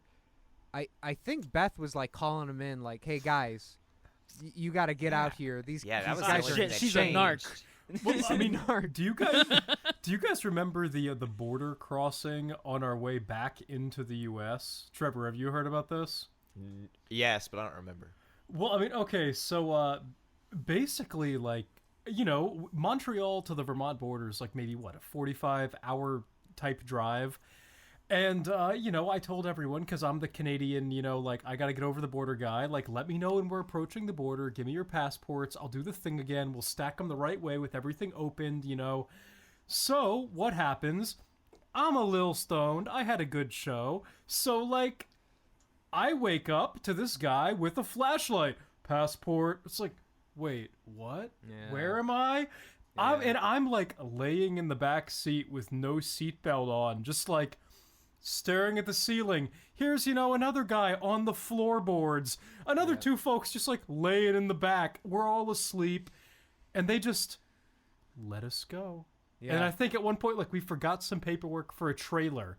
And the Yeah. guy's just like, Jack? Happy birthday, Jack. Jack? Yeah, happy birthday, Jack. Happy Yeah. birthday, Jack! Yeah. Happy birthday, Jack! Woo! Yeah, so it's just, Jack, you, congrats. You own a U-Haul now. Yeah. And, yeah. I'm just, wait, what? Where am I? Huh? Dude. We landed at that nice Vermont gas station, ate some Subway. Yeah. Yeah. We made it. Like the big thing that they like to go on and on and on about are like U.S. borders Wait are a like minute. Hang tough on a second. Okay. Did you say you got into the United States from Canada without having to show half your passports? No. We No, pulled no, our we passports. all out. Definitely showed, did. yeah. We definitely showed our passports. Okay, I'm Yeah. sitting here like, wait a minute. No. From No. from personal experience, every time, be it mystical or hate storm, that we have ever crossed the Canadian border, it is always 100 times easier to get back to the States than it is to go into Canada. They're very. Oh, I've heard that. You know what? I'm gonna It's go ahead because and we're pull all a, American. I'm gonna go ahead and pull a Chick-fil-A right now. What is it? Bless your heart, bless your day. Was it? My pleasure. No, after my pleasure. Have a blessed Have a blessed day. Have a Yeah. blessed day. That's how the American Border Patrol meets you when you're coming back, because they know. They're like, you just had to spend serious time in that fucking shithole. Welcome back to the land of the free, baby. Have a Cartoon blessed land. day. Yeah, that cartoon land motherfucking bullshit. Like, I've never had a bad experience. I love them, man. Honestly. Have you seen that video? It's because you're American. Have you seen the video Yeah, it's of the fine. guy? I don't give a shit. This guy in Canada gets pulled over, and the guy walks up and he's like, "Hey, can I see your driver's license?" And the guy's like, no, I take it back. The cop is walking up, and the guy's got his hands up, and he's like, "I'm gonna reach for my license." And the cop's like, Yeah. "Oh, you can put your hands down. You're not in America anymore." Like, he's like, you can do that." Like, and like it's. Well, I mean, very I've been loving. going back into the States, like at Niagara, let's say, Niagara Falls. I remember sitting in traffic for like an hour and a half after I got my apartment in Toronto here, and I was going back to Boston. So here I am alone, just solo trip in my, my parents' big ass red pickup truck that you all remember fondly. And America. So I love that truck. I love do that too, truck. man. I miss that thing. What was the weird thing about the sound system? Like, it only played the right side, was it? Or Okay, what was? I fixed that with my buddy Marcello, kudos Marcello, up in Killin', Andover, killin'. Mass, the day before I moved out of Boston. But okay. like it had no left side of the stereo unless you slammed the driver's door for like months. You slammed the door, good to go. Oh, that's awesome. But anyway, so I remember, sitting there at the border in traffic. They like strip searched this poor little Volkswagen, Golf hatchback thing. Opened up all the doors, took all the shit out right there in the drive-through border. And they have the little Ontario plate. Here I am, big ass pickup truck, I just roll up. After that, this guy, the typical, last line of defense, protect the country kind of guy. Hell yeah. Straight Hell yeah, up, motherfucker. okay. So straight up, just like, where are you coming from? Toronto. Where you going? Boston. Your truck says Georgia. I know. I'm from Georgia. Looks at me. Looks at the truck. All right. Didn't even open the back cap of the truck. Which, Shoots a firework off, sends an eagle your way, and you're ready to fucking go, baby. That's how it always feels. Because when you roll up to that gate, you don't even know what the fuck your name is. Yeah. Like, I think some comedian is like, yeah, you feel bad for things you never did. That's how it feels. Just like, little wait, bit, what? a little Who bit. am I? A little bit. My name is SpongeBob, and I live in Bikini Bottom. I mean, yeah, that's right. Try that next time. Yeah, they're gonna love that one, Trevor. Dude, watch them let me through. They'd probably let you through, just like us. Fucking, he won't hurt anyone. This piece of shit. Yeah, he said he's SpongeBob, not Marilyn Manson. Or not Marilyn. What's the guy's name? Oh, Well, Charles. no, yeah, Well, Marilyn Manson. hold No, on, that's yeah, perfectly d- it. That's you- perfectly it. That's yeah, yep. man. You Charles gotta be Manson. careful At least of that he's guy. not Marilyn, Marilyn Manson. Manson. At least. Great. No, he's not. Not anymore. Yeah, Have you missed that shit? What happened? Oh, bro. Okay, so. Nice. Dude, I don't. All right, I don't. no, I this work. is a good little. I don't want to call this a transition because I don't want to put too much into this until all of the facts have come forward, so to speak. But there have been, I think, 15 counts of sexual abuse against Marilyn Manson that have come off from past girlfriends and other people affiliated to him, and I believe it. yeah, well, and it's one of those things where I'm gonna be straight up with everybody. Remember how I'm always going on about oh yeah, the '90s were my time. I own every Marilyn Manson record. I love him, his music. I love his music. There we go. I'll say it. I love him. I love him and everything he stands made for. love No, I'm with kidding. Marilyn. What? But when I saw that shit, man, I was just I'm not surprised. Somehow there's some part of me that's just you know what, dude? It's such a shame that you go from being such I mean, he was a real icon. You know what I mean? Around that Mechanical Animals, Antichrist Name one Superstar album period. that sounds like any of his. What? In that time period, name one album that sounds anything like him from the '90s. Nothing. Nothing. Not a fucking thing. Just perfect music, with lyrics that really, I think, they kind of illustrated a perfect time in history where like we were going through so much change, and it was really beautiful. Now fast forward 20 plus years, and it's just like, after hearing all these women speak out against him, I'm just like, you know what, fuck you, buddy. Like, I think the last time that I was ever going to see Marilyn Manson was going to be at the oh god, what do they call it, like the Hellbillies tour. It was this recent with Rob Zombie. Rob Zombie. Yeah, Rob Zombie, Marilyn Manson tour. That like, it was already like their third time doing this tour, and it was going to be my second time seeing it, but then COVID closed it down. I don't even care now. I'm just like, you know what, man? Like, you gave me a lot of faith. Like, I had a lot of faith in him as like a person, like an intellectual that did not like exactly abide to the standards of like the way he looked or the way he played the character.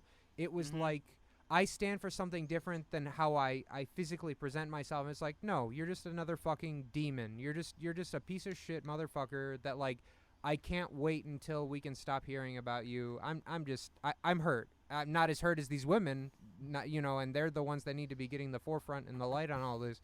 But like, as a fan, I'm hurt, and I'm totally down to just tell him to go fuck himself for now until How do you forever. feel about like situations like this where, like Marilyn Manson, let's take this,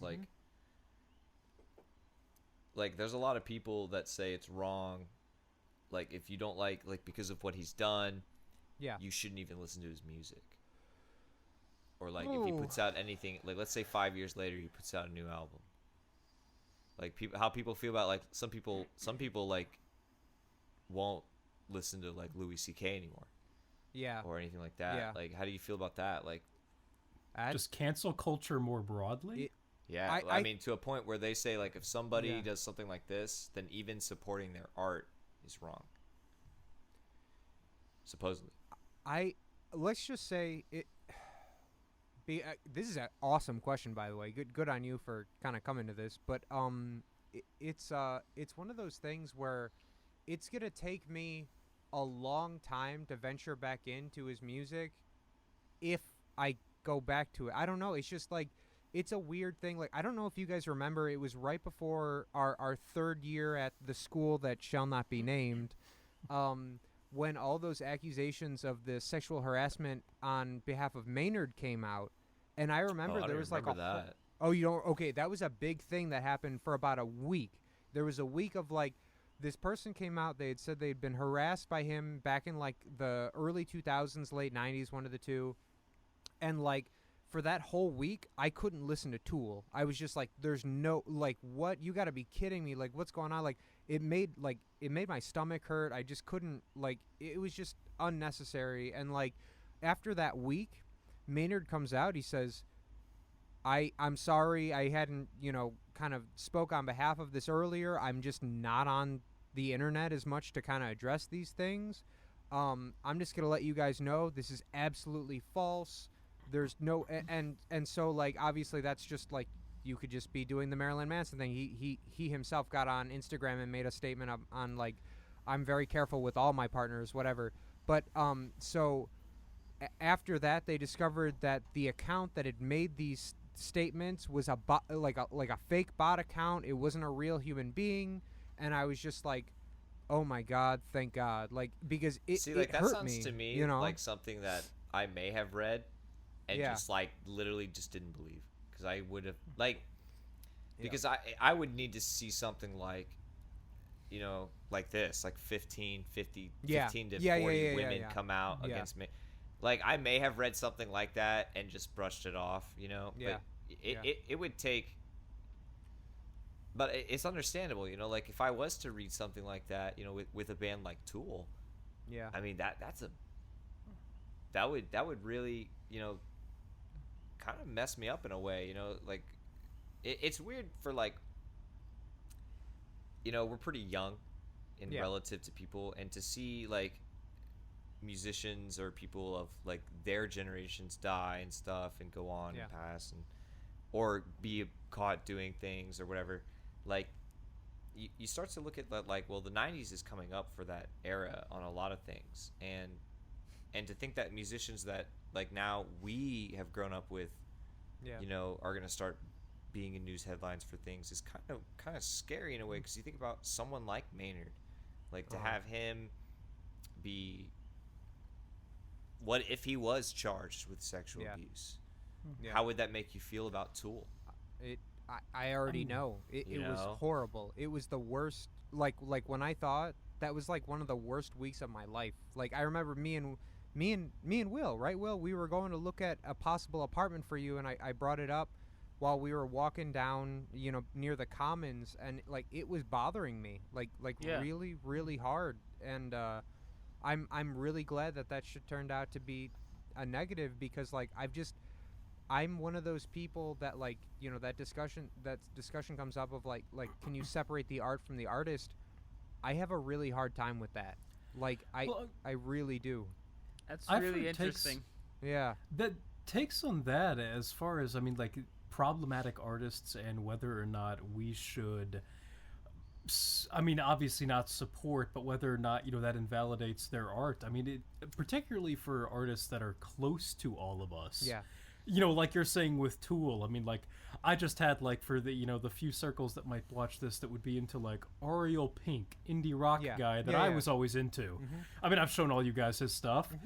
He just came out as, you know, not as crazy as a sexual allegation, but he was at the Trump rally, which was like, what the fuck, man? You're not from DC. You went out of your way to be there. Why did you feel the need to do that? I mean, like, the issue I see with a lot of this is that we, at a certain point, usually when we're a little younger, you know, in terms of these artists we're talking about, we get attached to them in a sense that, you know, just general culture that defines us as people. Yes. So absolutely. I've felt that there's a certain sense of abandonment of an idol almost when something like that happens, to where, I mean, you can't relate to the art the same way, but you hear that, you have that same nostalgia. We're humans, that's natural.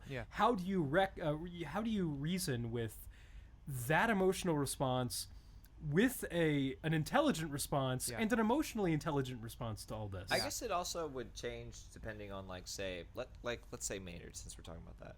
Like, you know, my mentality on a lot of things, like when Louis C.K., which was a big one for me, like when he came out, it was like, well, like, how long has this been going on? And then you farther than that, like, what was in their mindset? Like, now when you think about something like, say, Enema, like, let's say Maynard did it, you know, like, when you think about an album like Enema, like, did he write this with that in mind? Like, this thing that has influenced my whole life and changed my whole life, like, may have been structured around something that I don't agree with, you know?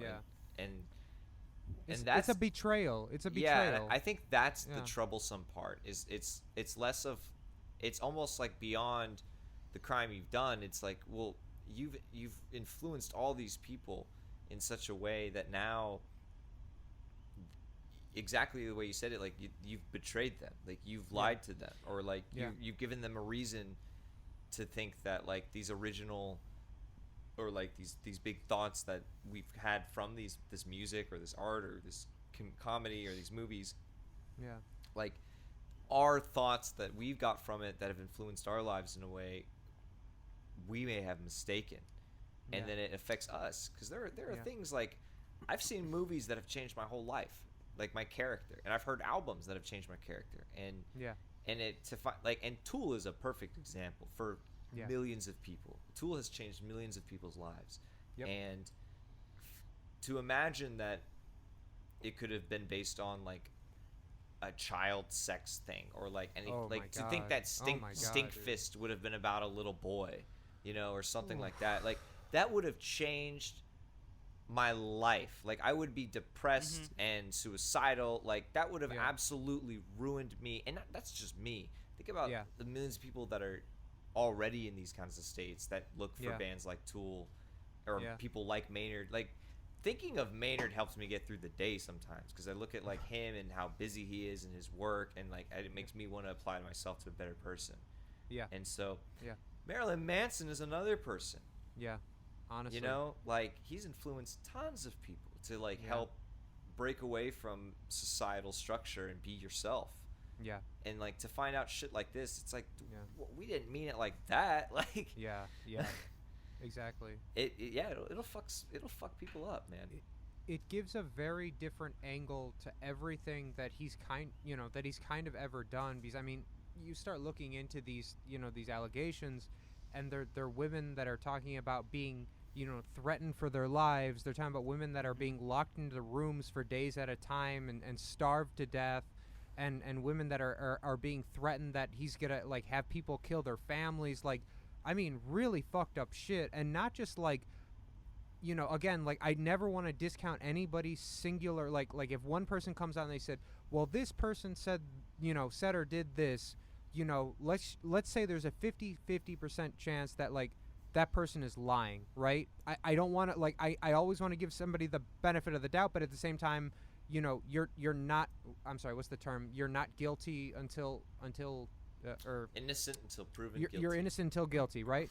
But then when you've got 15 plus people all saying the same thing, 15 fucking people, it's like, holy shit, you've been a monster for a long fucking time, and we just haven't known about it. And that's like, what happened to what's his name? Who? The black child. Cosby. Cosby. Yeah, I mean, Cosby. He was only charged. Cosby. I don't know how many counts he was charged of, but it was way less than how many people came forward.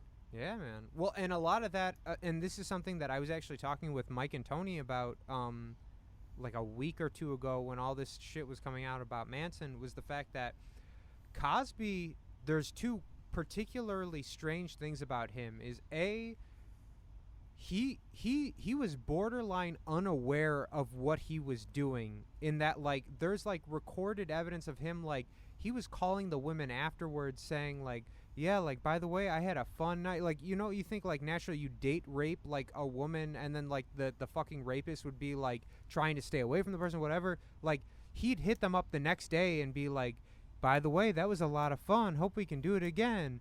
And like, and then at the same time, like, a lot of those cases was shit that was coming, or that happened in like the late 60s, early 70s, in a time that, like, thank God things have changed since then, but like, women outside of like power per se, like, nobody gave a shit. You could have went to somebody and said, well, Bill Cosby raped me.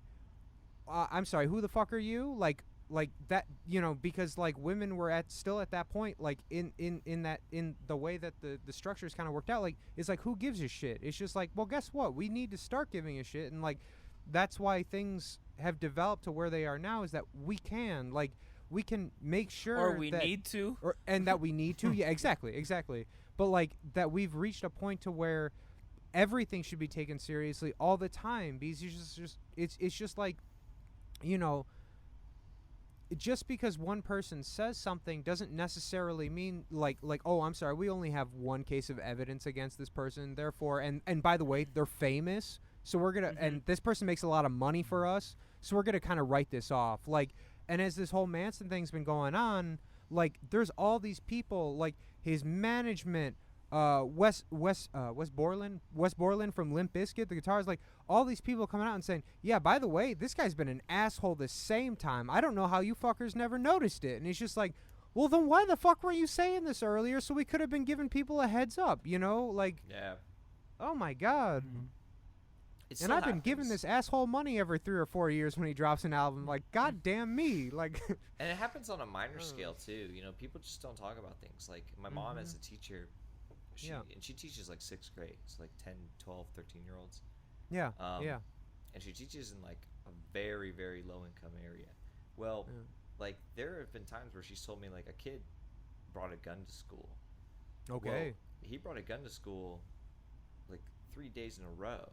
And he got caught the third day, like, having it on the bus or something. And then when they Can I ask a question? Yeah. Can I ask a question? How did they know about the first 2 days then? Because when they started asking people, hey, did so-and-so bring a gun to school? They were like, oh, yeah, he's had it for like 2 days. Oh, okay. Like, everybody knew about it.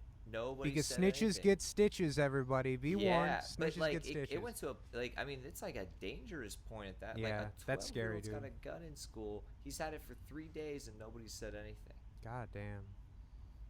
That's so it's almost like it's like that's just the minor level of it, and then there's the maximum level of it. But people, like, some people just don't realize, I feel like, what they're seeing, and the severity of things. Like they're so caught up with their own selves and their own lives that, and you see it everywhere. People who don't think for others first in a way, and I feel like people see stuff every day that they don't realize what they're seeing.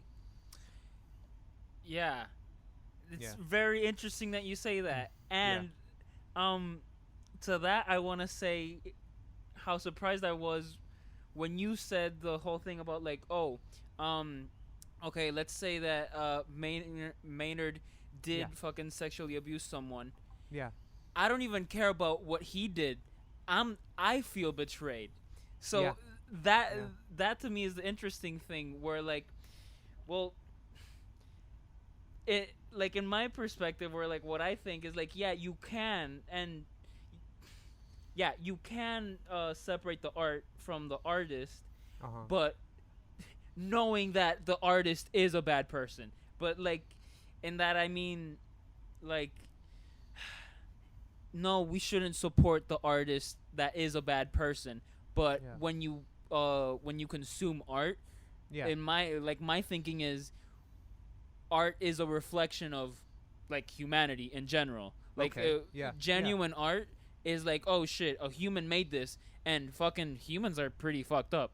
So like, shit, you know what I mean? Like knowing that it is fucked up, you know, you have to not lie to yourself and then not be betrayed when you find out, oh shit, he was a bad person. For example, XXX Tentacion. Yes. He killed his wife, was it? No. He. Who am I thinking of? Sorry. He like beat his pregnant girlfriend. Oh, okay. I don't know if the child died. That's another thing. But God. the point is, I'm not gonna tell you that he's not a bad person. He's a horrible person. He was a horrible person. He's dead now, correct? Yes. Okay. He got killed. Hey, maybe you're such a bad person that it gets you killed. Karma's a bitch. Good riddance. You know what I mean? Bye. But the art itself is just a reflection of us, you know? Yeah. It just so happens that he was genuine in his art, and his, genuineness is like, hey man, I'm a fucking bad person. Yeah. It sucks. But again, the like I'm just not surprised, but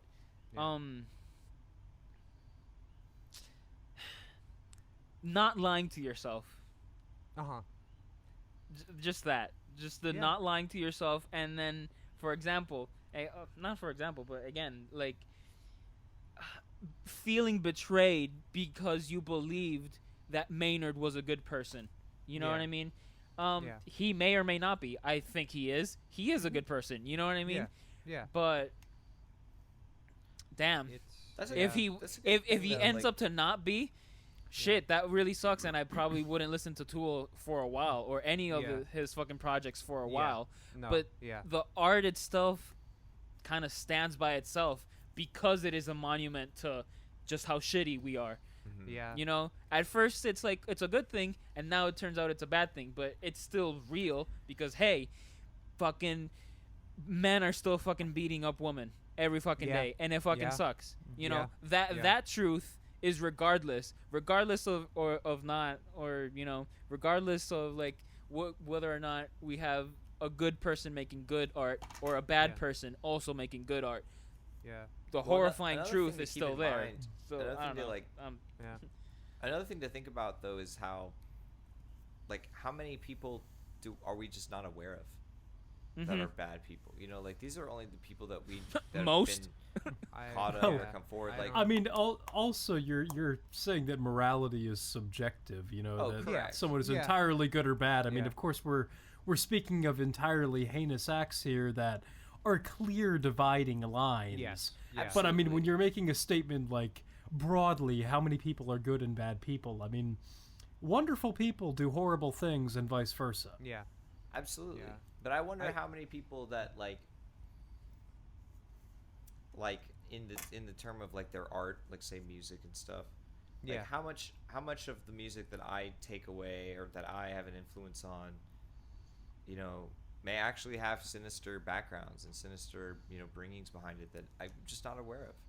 Bro, And- Wagner was an anti-Semite, like 100%. Yeah. Yeah. And, like, Yeah. Yeah, that's Mhm. true. And that does like you study his art, his music, because it's something that you study. It's like his opera movements. It's something tons to of be them. studied.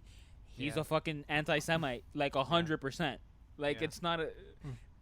I don't know. It's Yeah. it's very kind of rough to navigate, but See, Oh well, I mean, guys, also like, it's a little different, but keep in mind that Winston Churchill, like, our mark of a good human being, he also caused like almost a genocide in India that no one's aware of. He starved millions and millions and millions of people. no bro, shit. I don't know anybody that's Yeah, ever called exactly. Winston Churchill a good person. I mean, okay, in U.S. public schools, you're pretty much taught that Winston Churchill is the subjective, like, Yeah, you are. the Another guy. imperialist. I mean, I don't give a shit. Hey, buddy, I'm not supporting it. I'm saying the three of us heard it. I'm gonna be straight with you. I don't know. Like I've always been pretty like conscious. Like during the whole like U.S. History classes upbringing. Like that was pretty much the only thing I gave a shit about during K through senior year of high school. We barely touched on him. Like period. Like Oh yeah. Oh, no, man, we had like world we- history. I had to learn like Chinese dynasties and stuff. oh cool. Okay, right on. It wasn't But fun. we loved that, like, anything that glorified the U.S. and that post World War I, post World War Yeah, II yeah. strife, Yeah. with which of course Winston Churchill was a big part of. Okay. 10 out of 10, suburban Atlanta, Georgia, baby. Ain't that weird how much it differs from like where you live and all that kind of shit? You know what I mean? Like Well, I the remember way taking the my angle they first- like to give it. I remember taking my first college history course, and Yeah. we got all the way up to like maybe 1940, like in terms of like the beginning of literally time to Yeah. 1940 in this whole class, like in a semester. Oh, the And- beginning of time? You mean like 2,000 years ago time? Yeah, Like like- where it all started about 2,000 years ago? That's good. Like Alright, the good. people coming into Alaska from Russia, because it was only American history, but You We're mean creationists. America where it all started? Yeah. No, I got you, buddy. I got you, don't worry about it. But what I couldn't believe. History began July 4th, 1776, and everything before that was a mistake. Hell yeah, brother! Hell Hell yeah, brother! Cue up that America. Sorry, Trevor. Fuck yeah. Fuck yeah! Yeah. But yeah, I was appalled by how much I was taught K through high school was wrong Okay. or just nonsense. Like I was taught my whole life that the Civil War was just a landslide victory from the North. That's absolutely not true. They said Yo, that sorry. Go on. They sorry. said Will, that there Will was you're never- you're gonna know what I mean. there was never a Civil War battle fought in the North. That's absolutely not true. Like there's Yeah. so much that's just nonsense like that we were taught. Yeah. Like things that were just like small little things turned out, oh, the Bay of Pigs was this little thing. No, it was a Yeah. pretty big fucking mistake. Like Yeah. Yeah. like there was a lot of things that just kind of glide over, or they just kind of like they taught us that like Andrew Jackson was like an okay dude. yeah. You know. Christopher Columbus sailed the ocean blue in 1492, and it Yeah. was awesome. Yeah. It's like, great. like there's so much that's like, wait a minute, like what? Like Yeah. I for years was taught otherwise, and then you start to think about what about everything else? Yeah. You know? On a lighter Will, note, Will, tell Oh. them what you told me about how you were taught about the Civil War. Remember when you blew my fucking mind when you were here in Puerto Rico? That teacher? oh well, yeah. Specifically, my teacher in high school that convinced me that the Civil War had little to nothing to do about slavery. Yeah, no, 100%. She was look like, at Tyler's face. He's like, what the fuck? Well, no, because, like, here's the thing. Growing up in the South, which, like, Trevor, again, you as a Texan might agree with me, there's a slight difference between the South and Texas. Just a slight difference, Oh, absolutely, right? absolutely. There we go. Remember the so Alamo. In, Remember in the Alamo. the Sorry? Remember the Alamo. Remember that? Okay. You don't hear that a lot in Atlanta. But, But yeah, so in Georgia public schools, I mean, like, again, we're in suburban Atlanta. We're not exactly in the middle of nowhere. We were thanks, bud. Thanks for that. So so we were kind of always taught in this nervous way that, like, yes, the Civil War was because of slavery, but it was really states' rights. And that was kind of That's like... what I was taught. Well, that's also what I was taught. And there was always like this, it wasn't like it was known as this, but there was always a paragraph in the textbook about the Civil War being referred to as the War of Northern Aggression, which was yeah, exactly. Wow. Which okay. everyone always chuckles a little bit when I say that, but like, yes, there was always that paragraph, and I have heard old fucking people at, like, I don't know, like, who knows, a tourist place, oh yeah, our War of Northern Aggression. It's like, what the fuck? Wow. What? Wow. But yeah, so no, I mean, everyone That's- knew, but they tried to make it sound a little better. That's crazy, man. What's crazy to me is, as a kid, I always thought it was about slavery, and then you get taught this in high school, and then you get taught otherwise, and then you meet other people. It's like, of all things to be well known about the reason for a war to start, like, why did World War I start? Well, there was the assassination in Serbia or whatever, and then the boat, right? The Archduke boat was bombed. Ferdinand or something. Yeah. And then Yeah. you've got, like, World War II. You've got a lot. There's a whole lot of reasons, all of which can be blamed on those fucking we've Nazis. Got it, God we've got it damn down it. to, we've got it literally down to like why individual countries joined, Yeah. And yeah. then you look back at, like, the Civil War, and it's like, well, we still have pretty documented history for that time, and you're trying to tell me that, like, the universal thing is that the Civil War was over slavery, and you're trying to tell me that that's the thing we got wrong in terms of just general talk. Like, we were right about Michael Jackson's nose being fake, but we were wrong about that. Him being a pedophile? Or not wrong about, but we missed We that were wrong one about that, completely. but we were, in terms of, like, just talk, like, and Yeah. like what people would talk about, like that was something that was pretty stern until you get to your U.S. history course, and they're like, it was about states' rights. And you're like, what? Yeah. They're like, of the top 5 reasons, like, slavery's like number 4, and I'm like, Yeah, what? right. But Like- the fucking states' rights to what? Exactly. Yeah. Exactly. The rights to what? Okay, so I just want to say about, like, my teacher in high school and how she explained it. It was Please. like, it wasn't about slavery. It was about how to run the economy. Yeah. Great. No, fine. But what the fuck is the economy based off at this point? Yep. Slavery, right? No. It's Agriculture. the war. No. It's the war of northern aggression. 100%. They Yeah, were bitch. considered Whatever the property. fuck you say. Yeah. Yeah. That's that. Man. That's so wild. I mean, don't get me wrong. That's a tremendous way of explaining it to a very young, very stupid person. You know what I mean? Like, you could tell me whatever the fuck you want. no. I'm not going to know any difference. I don't have YouTube yet. And but, don't like, get me wrong, I loved Yeah. that teacher.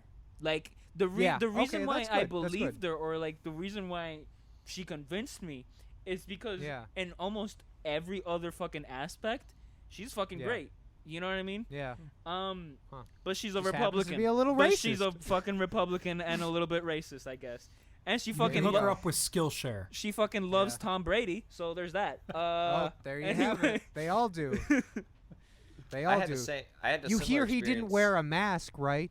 Tom Brady Yeah, I didn't did. wear a mask. And he was also Like, shut the drunk off fuck his up. ass on a boat, which was That's cool. hilarious. Yeah. That's cool. You know what? I'm not Um, gonna fight that. I'm drunk off my ass all the time. I wish I was on a boat. Like, goddamn.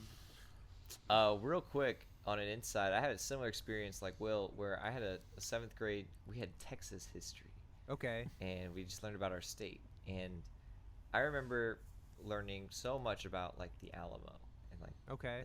this battle for the state and stuff. Bro, you look at it, and what it was we just came in and said, we're taking this land. Yeah. And they were coming in, to be like, no, you can't. Like, No, this is you're our not. land. and they just fought back.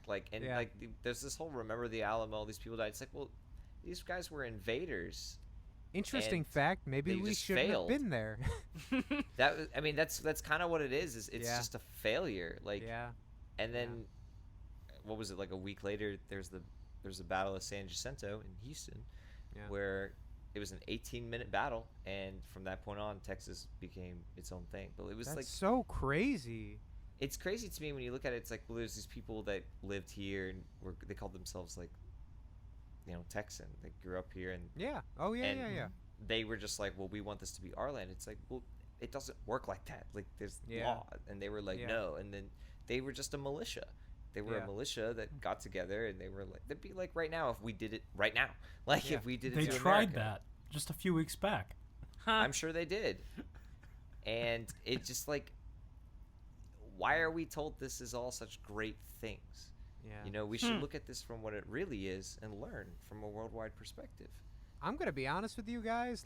If there was any one beautiful thing of, growing up in, public school in Illinois, I don't have any weird stories like this. They seem to tell us everything exactly how it was. I mean, Craig, if I might top this off with the very best one of all of them, in Georgia history, of course, the Trail of Tears, brought on by Andrew Jackson in the Indian Removal Act of whatever the heck, which is, on a number of different levels ignorant and wrong. So, the Cherokee tribe was in Georgia, right? Yeah. So, to illustrate this point, my old-ass history teacher decided, you know what I should do? I should hand everyone a lyric sheet and listen to Cherokee by the band Europe. Oh my the same God. Band off the same album that did the final countdown. Oh. Yeah, so we listened to 80s metal where the chorus was Cherokee marching on the Trail of Tears. And that's how we learned about the Trail of Tears. Woo! Oh, wow. Well, ladies and gentlemen, there you have it. There you have it. We're going to end things here for the night. We've gone long enough. Thank you so much for watching episode 2. Boys, this was a blast. I'm so glad we get to keep doing this, eh? I can't believe what I just heard. I know. I can't believe it either. But, that's why you got to end it here. All right. Until next week, we are Farewell. The Mystical Hot Chocolate Endeavors. This is the Mystical Hot Chocolate Talks, and we've had a tremendous time tonight. All right. Talk to you guys later. Bye. See ya. Bye.